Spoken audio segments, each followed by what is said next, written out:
Monsieur Rémi Féraud, pour président du groupe Paris en commun.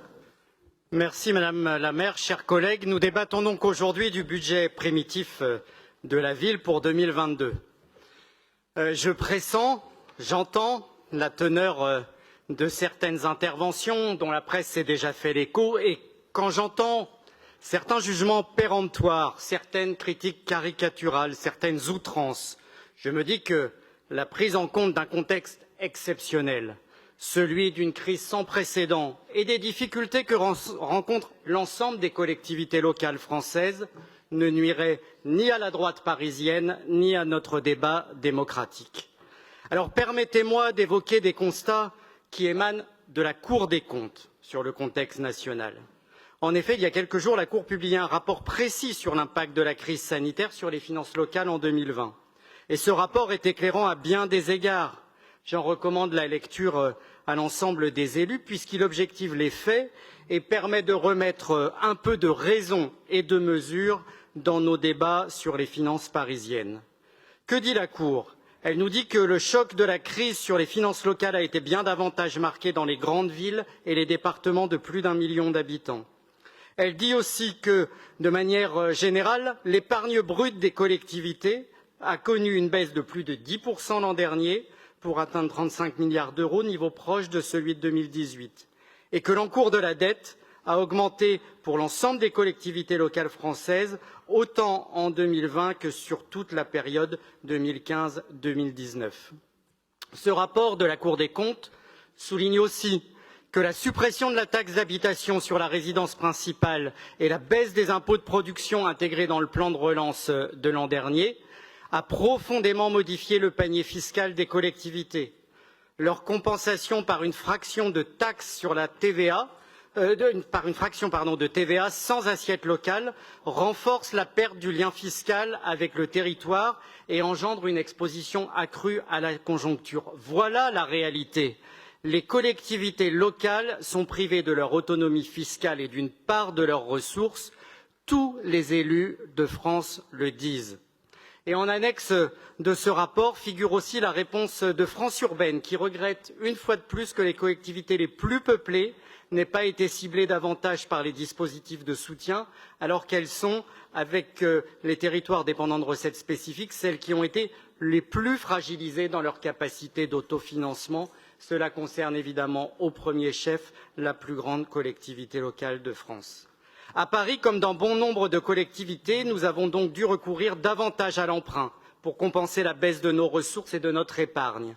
Il s'agit là d'un choix nécessaire, responsable et assumé en vue de préparer l'avenir, comme j'ai déjà eu l'occasion de le dire à plusieurs reprises dans cet hémicycle.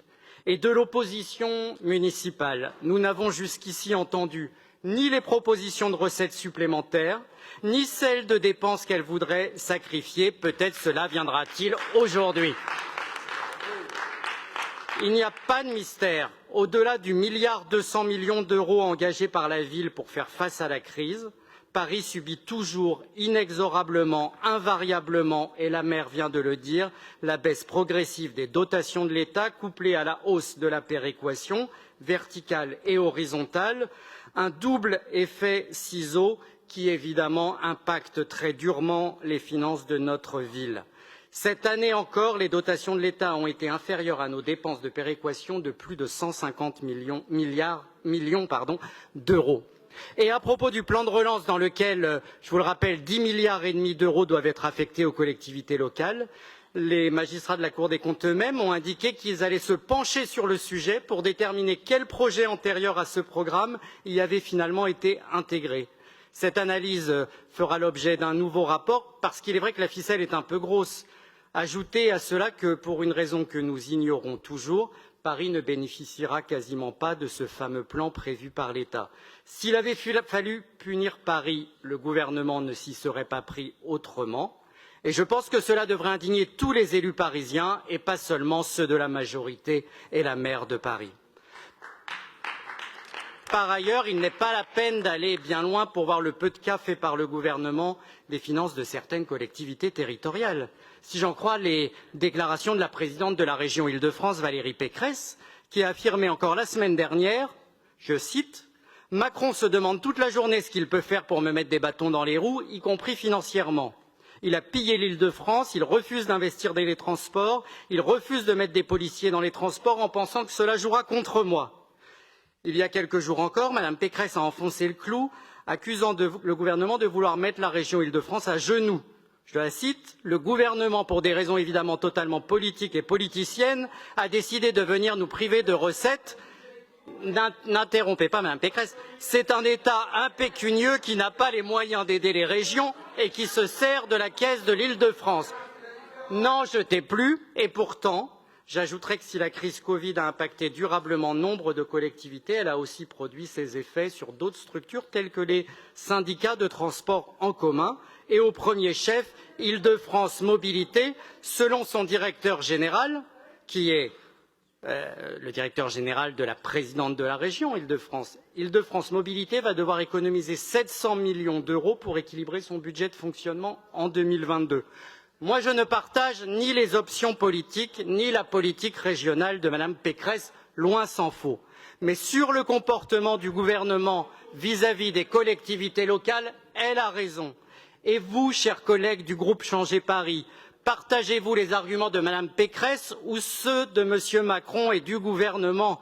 Il faut choisir, car dans le rapport financier entre l'État et les collectivités, il n'y a pas une vérité en deçà du périphérique et une autre au-delà. Pensez-vous franchement, au regard du peu de cas faits à Paris, hausse de la péréquation, baisse des dotations, non-remboursement des frais occasionnés par la crise Covid, mise à l'écart de Paris du plan de relance, que nous sommes mieux lotis que la région Île-de-France, compte tenu de l'honnêteté intellectuelle qui est la vôtre, je n'ose pas le croire. Mais revenons aussi à notre budget primitif. C'est dans ce contexte général que l'exécutif parisien a dû l'élaborer. Je tiens à saluer le travail effectué et la discussion menée avec notre groupe. Le moins que l'on puisse dire, c'est vrai, c'est que l'exercice n'était pas simple. Alors oui, cette année, comme c'est le cas depuis 6 ans, nous recourons à la procédure des loyers capitalisés. Mais c'est bien le moins au regard à la fois des conséquences désastreuses de la crise sur les finances de la ville et du peu de soutien du gouvernement à la ville de Paris. Le gouvernement nous indique que cette dérogation ne pourra être accordée à la ville de Paris au-delà de l'exercice 2022. C'est quand même une étrange conception de la démocratie. Permettez-moi de rappeler que très accessoirement, il y aura une élection au printemps prochain et que ce sera au futur gouvernement issu des élections législatives d'en décider. Et comme l'a déjà précisé Paul Simondon, les loyers capitalisés reposent sur le principe d'une recette d'avance plutôt que de recette annuelle et ne coûtent pas un seul euro à l'État. Oui, il ne s'agit que d'une simple écriture comptable. Cette procédure, elle est permise par la loi. Elle n'est pas un cadeau fait à Paris. Elle est d'ailleurs limitée dans son montant. Nous écouterons vos arguments avec intérêt juste après. Un instant, Monsieur le Président, puisque on doit vous écouter. On doit vous écouter. Voilà. On doit vous écouter. Vous aurez tout le loisir de dire des choses parce que là, dans ce brouhaha, à part le fait que vous interrompez le débat, ce qui est assez fréquent, vos propos, je vous assure, ne sont pas particulièrement audibles. Donc attendez qu'ils le soient quand vous aurez la parole. Et en attendant, nous écoutons respectueusement parce que c'est le propre de la démocratie. Nous écoutons le président Rémi Féraud. Et chaque fois que vous intervenez, je demande vraiment que soient allumés vos micros pour que l'on puisse au moins dans le compte-rendu de séance reprendre les remarques souvent très envolées que j'entends d'ici et très personnelles aussi que j'entends d'ici à votre égard aussi, cher Rémi Féraud, que j'entends d'ici, mais qui seront reprises intégralement dans le compte-rendu de séance pour que l'on voit comment chacun se comporte dans cette assemblée. Rémi Féraud, vous avez la parole et rien que vous. Merci Madame la maire. Et moi je n'entends pas les gentillesses qui me sont adressées, donc je ne m'en porte que mieux. notre demande des loyers capitalisés, elle est par ailleurs la conséquence d'un engagement fort, celui de la gauche parisienne.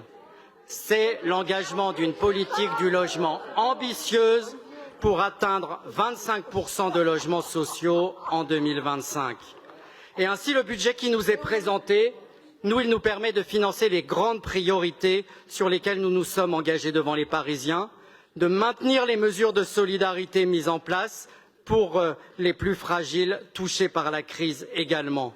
D'autres orateurs de mon groupe y reviendront dans le détail, mais je retiens que ce budget est ambitieux dans l'investissement, qu'il est solidaire et qu'il permettra, sans augmenter les impôts en 2022, c'est-à-dire en préservant le pouvoir d'achat des Parisiennes et des Parisiens, de financer les priorités de la mandature, au premier rang desquelles, et parce qu'il y a urgence, la transition écologique et une vraie politique sociale.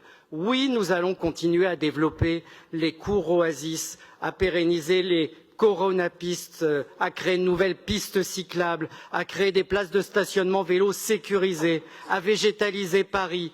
Oui, nous allons continuer à créer des rues aux écoles, à poursuivre les travaux du tramway, à aménager les portes de Paris, à la Chapelle, porte de Montreuil, porte Maillot. Oui, nous allons aussi continuer à construire des logements sociaux parce qu'il en manque toujours et à développer le service public municipal car c'est impératif en cette période difficile. Et ce budget, il prévoit aussi des embauches là où c'est utile et là où nous nous sommes engagés à le faire, pour les nouveaux équipements municipaux bien sûr, mais aussi pour la sécurité avec la montée en puissance de la police municipale pour laquelle 138 embauches supplémentaires sont prévues l'an prochain, comme pour la propreté, pour la sécurité des Parisiens ou pour l'entretien de Paris. Nous agissons, nous tenons nos engagements et ce budget en porte la marque. Le groupe Paris en commun a déposé, parfois avec d'autres groupes de la majorité, un certain nombre d'amendements à ce projet de budget. Il porte sur des sujets qui nous tiennent particulièrement à cœur.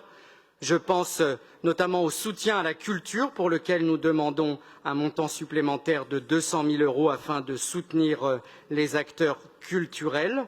Je pense à la végétalisation de l'espace public ainsi qu'à l'agriculture et à l'alimentation durable.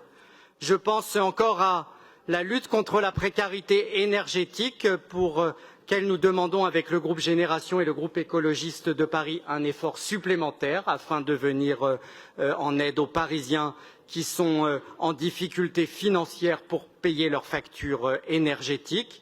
Nous demandons également, en commun avec le groupe Génération, un soutien à une campagne de prévention des risques la nuit, suite notamment à la campagne MeTooBar. Je veux saluer l'écoute de l'exécutif et la concertation menée, en particulier par Paul Simondon et Antoine Guillou.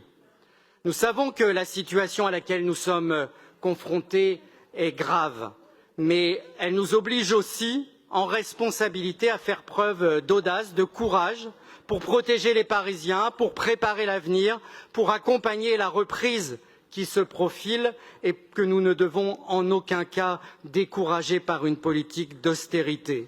C'est cette ambition qui a prévalu à l'élaboration de ce budget, c'est l'essence même des dispositions qui nous sont présentées ici. Pour notre part, et n'en déplaise à certains et certaines, la campagne des élections municipales est terminée derrière nous. L'heure est désormais à l'action déterminée. Et la présentation de ce budget pour 2022 le prouve. Les élus du groupe Paris en commun, comme et avec les autres groupes de la majorité, y prendront toute leur part et ce budget nous engage pleinement. Je vous remercie. Merci beaucoup, cher Rémi Féraud. Merci.